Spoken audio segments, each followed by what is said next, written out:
What's up, family? I'm Real Mike Rob. Make sure you tuning in to the 3-point conversion radio. They got all of it and they keep it funky. Let's get it.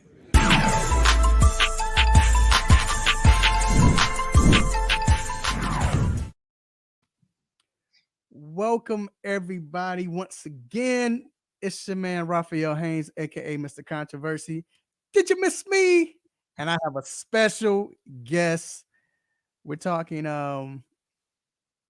someone who knows football. It's funny because for me to be that young, that's how much I was into football when I was younger. But for me to be young and know who this man was, usually kids don't know who offensive coordinators, but I knew who he was. This is how good he is. None other than Mr. Ray Sherman, as we call him, coach, and who coached over 30 years in the league, about 12 teams. How's it going, Coach? I'm doing good. How about yourself? I'm good, man. It's bittersweet. I'm happy because the Super Bowl is here, but at the same time, I'm disappointed because the Super Bowl is here, which means it's the end of football. So I always get like this around this time. But anywho, man, we have a great matchup. I believe it's one of the in my lifetime, I'm 41. So my lifetime, I believe it's probably the best matchup I've seen as far as on paper when it comes to talent on both sides of the ball with both teams. Then you have the namesake, then you have history, the best to do it versus the future who's doing it the best right now. It's just so many storylines. I'll ask you, when you look at this team, you're an offensive guy. Who do you feel has the edge on offense between both teams? Well, both of them, I think, are outstanding offensively. I think Kansas City is very explosive because they got a whole lot of weapons and they got a quarterback that is very mobile, very accurate. And right now, I would say they may have a slight edge. But when you look at Tampa's offense, they got some weapons. They got big backs. They got a veteran quarterback who's seen it all. And both of them have outstanding coaching staffs. I'm like you. I think it's going to be an outstanding Super Bowl. And I'm really looking forward to seeing it. But, I mean, if you want to say who has the edge, I would say maybe Kansas City may have a slight edge, but I don't think it's a big edge. Why do you think they have an edge?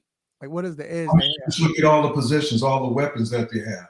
Tight end, Kelsey, tight end. You look at the receivers. You look at running backs. I mean, they got everybody that's outstanding. I think the thing that may be tough for them, though, is that they've lost some key people in the offensive line, some starters. And, you know, when you look at Tampa's defense, they're very good against the run, one of the top teams in the league, if not the top in the league in stopping the run. And they got some defensive backs and linebackers, those people who get in your face and very athletic, very, very mobile. And so I think it's going to be fun. But I think Tampa's defense, you better watch out for them because they got some weapons that have a chance to make it tough on Kansas City. Yeah, and I think with Kansas City, what I've noticed is I feel like talent-wise right now, I feel like Tampa Bay has, as far as wide receivers, they have, the wide receivers they have are better than Kansas City as a whole. But when you look at how they complement each other in Kansas City with Tyreek, but then you have Kelsey. So Tyreek, you have to have a safety playing the top end. But then for him to run routes, crossing routes, or move them around, that leaves the middle open for Kelsey. Then you got the other speed receivers. It just seems like everything just clicks. Well, the thing is, Kansas City's got speed at the wide receiver position. And when you look at them, they all can make plays. Now, whether Watkins plays, because he's been out, I hear that he's supposed to play. That's gonna help them if they can get him back. But I still think that, Tampa Bay has some guys that are good size and are, big guys that can make plays. They got tight ends that can make plays. It's just going to be fun to watch. I'm going to enjoy it. This is probably, and I agree with you, this is probably going to be one of the most exciting Super Bowls. Now, we know you're the offensive guru. Yeah. If you had a chance to get your hands on one of these offenses right now with the way they are, and you can implement your offense, which offense would you rather have? Ooh, well, I think for me, it would depend on uh, what city I was in, because if you're in the cold weather city, I'd like to have a team like the Tampa Bay, because you got big backs, you got a strong offensive line, because you're going to need that running game. When you play in that type of weather, like being in Minnesota and Green Bay, and being in those areas, you want those big people, because when it gets late in the year, a lot of times them defensive backs don't want to tackle those big guys. And plus, you have a offense that you can throw the ball and be explosive throwing it. But you look at Kansas City now. I'd like to have that one on the West Coast, because you got the weather, and you can exploit all that speed against people, which they have done. And Andy Reid has done an outstanding job. I mean, and the GM there have done an outstanding job of putting that system together and putting those pieces together, because when you got pieces like that and they can step in and make plays like they can make, it's unbelievable, because they got speed. They got some guys that can flat out run, and that's going to be important for Tampa's defense to put pressure on Mahomes, keep him in the pocket, because he's dangerous. He's more dangerous when he gets outside the pocket. If they can keep him in the pocket, that can neutralize him a little bit and help them. But if they let him out of that pocket, you better hold on, because he can make a lot of things happen. Right. And you coached for 30 years in the NFL. So that means you probably got there after what, Brady's 5th year. No, I'm just kidding. But Brady's been there he didn't play forever. But when what you witnessed of Brady being in the league, and even now, just last year, sitting outside, not coaching this year, just talk about his greatness and what you observed.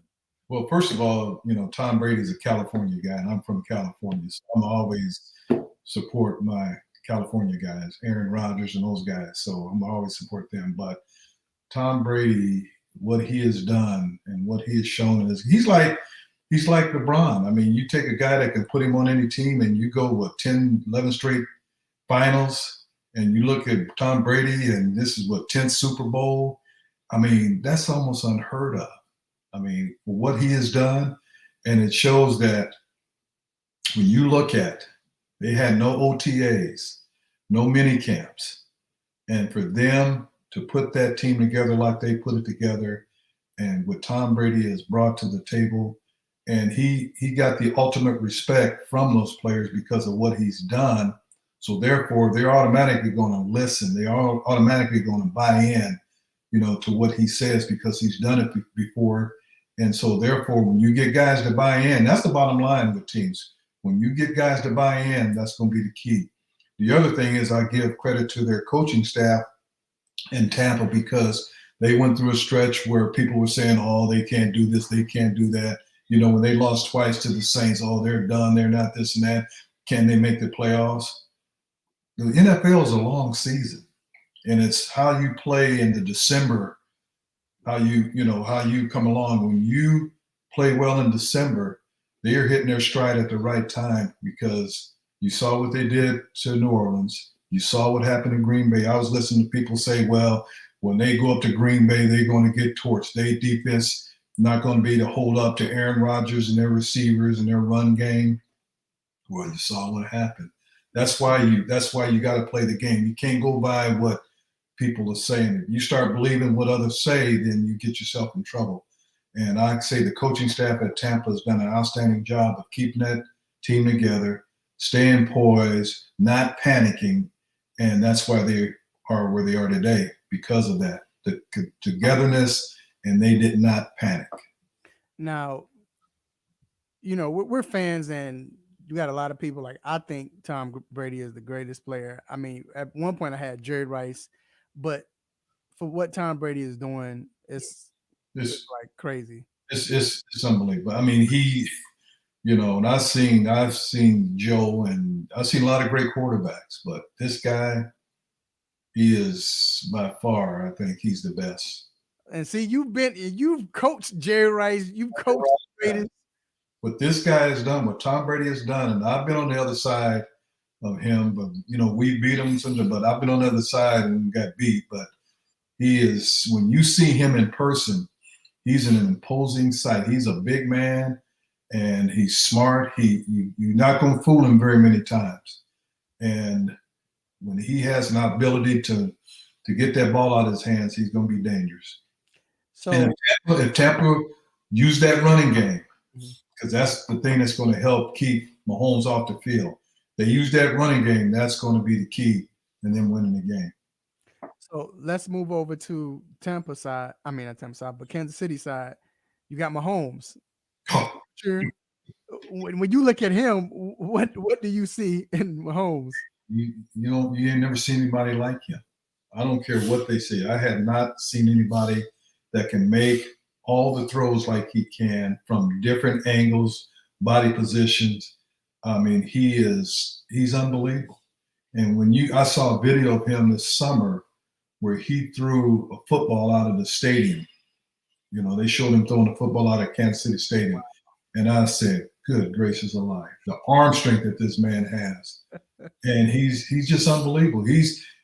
Those guys only come around once every 10 years. You know, when you had Jordan, then you had Michael, then you had Kobe. And, you know, you look at these guys, they only come around once in a while. And it's amazing what he's able to do. And if they keep him healthy, he's going to break not only records, and if they can keep putting that type of personnel around him in Kansas City, they're going to win a lot of Super Bowls. Right. So we have to talk about this. And you came on my show before, and you've been outspoken about this. You've been a coach. You talked about when you were hired, when you were interviewed for the head coaching job in Dallas, and you knew it was kind of BS, whatever. Mm-hmm. So this year, I think we had 6 or 7, I think it was 7 opportunities for black coaches, for black head coaches, right? And these coordinators to be a coach, and only one got it, and it was the last team, which I really felt like the owners were like, look, well, Houston, I mean, I'm sorry, but you're the last one. You have to pick a black. It felt like that, you know. No offense to I forgot the name of the David, yeah, Cully, right. No offense to him, but I just felt like that's what they had to do. You know, that league, we got to pick one because nobody else picked one. What is your stance on it? I know how you feel about that, but to see that happen still with Eric Bieniemy, Leslie Frazier, what's my man that coached in Detroit? I can't think of his name, but the offensive coordinator coached in Detroit. And he was, I think he took over for Tony Dungy in Indy. Jim Caldwell, right? Jim Caldwell. It's so many you had left with. What do you think when you see this is still happening today? After everything, after all NFL stood for social injustice, and we're trying to come together, and we want to hire Jay-Z to bring all of it, yet still it's the same thing. Well, you know, when I look at it, when Bill Walsh was around, Dan Rooney was around, and they had the Rooney Rule. Those guys were very powerful in the league, and so they were able to get things done.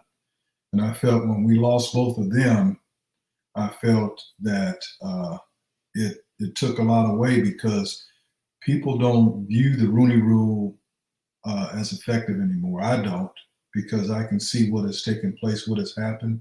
I can see that they made a mockery of it. They parade guys around, they'll interview maybe 2 or 3 years in a row, and then after that they disappear. And then they come up with other guys. And so I always felt until you get black ownership, until you get that, that's the thing that's going to help make some changes in the league. And until you don't have that, I think it's going to be very difficult, because it's hard to tell an owner who he's going to hire, or a GM who he has to hire. And I think it's a very tough and difficult situation, to see it. And I see it every day. And then they try to come up with different things, incentives to hire a black GM or a black head coach. And I think it's a joke, because they say, well, you have to interview a minority before you. A lot of teams ain't doing that. They're going to do what they want to do. And until there's some stipulations or some penalties for not doing it, then it's going to continue, to be the same. So I think and I've always said it's a joke. I think it's embarrassing. I think that there's some qualified coaches out there that don't get an opportunity.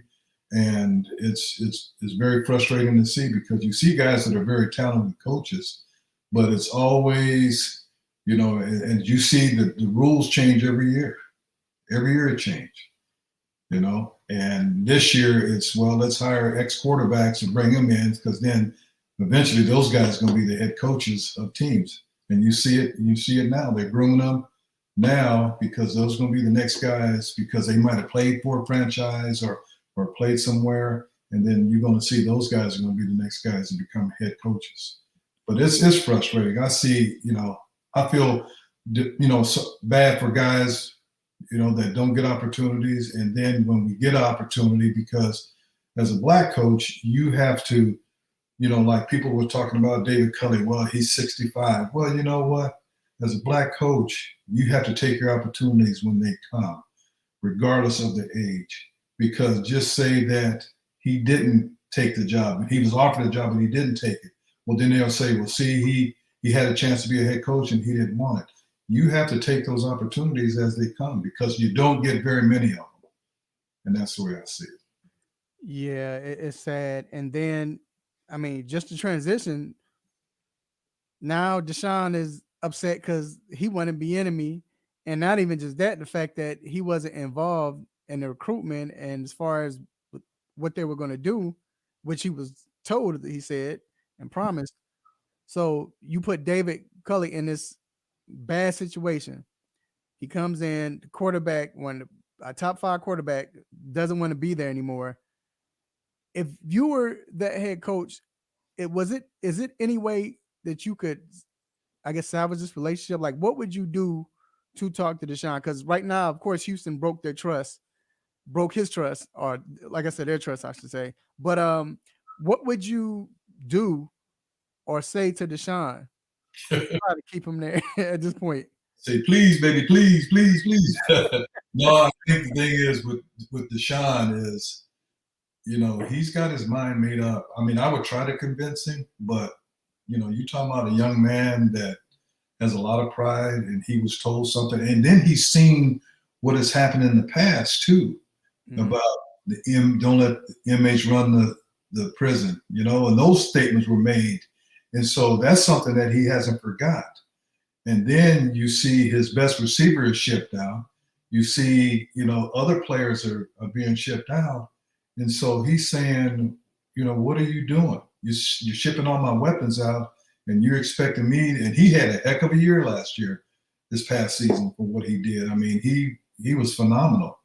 But I think it's frustrating. And plus, after they called him and said that they wanted him to be involved in the decision making, and then I really believe, from what I've heard, that they had the last general manager was from New England, then they bring another one from New England. So he's seen that process. He's seen what has happened and what has taken place.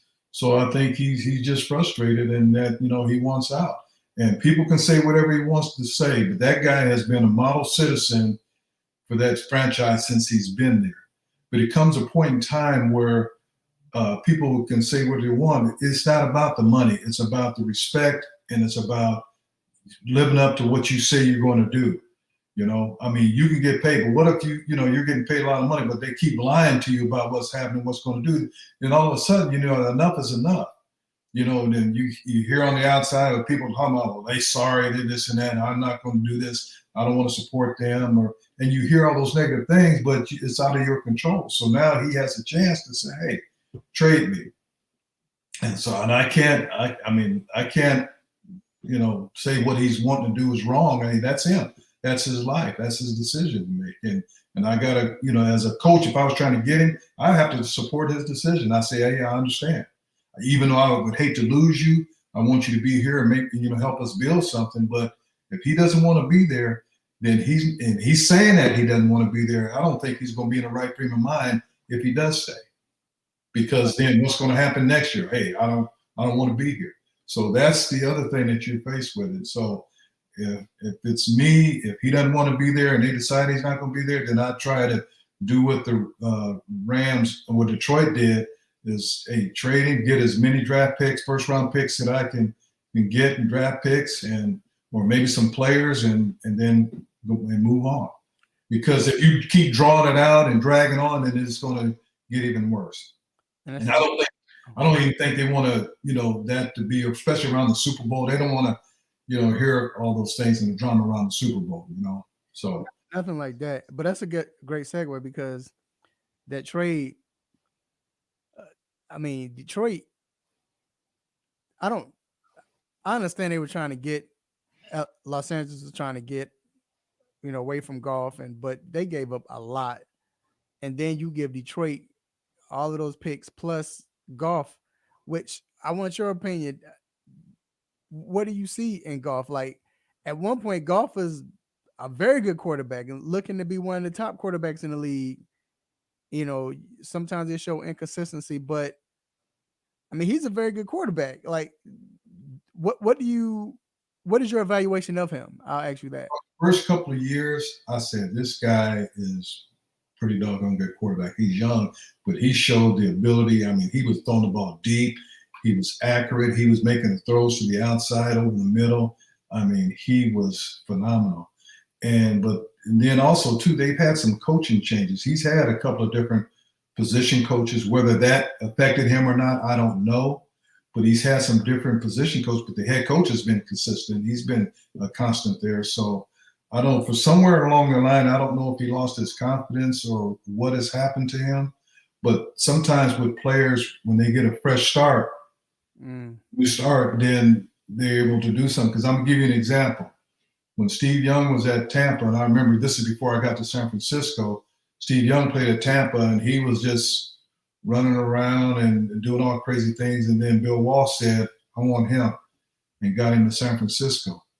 And look what happened to Steve Young when he gets in a different environment, and now he's a Hall of Famer.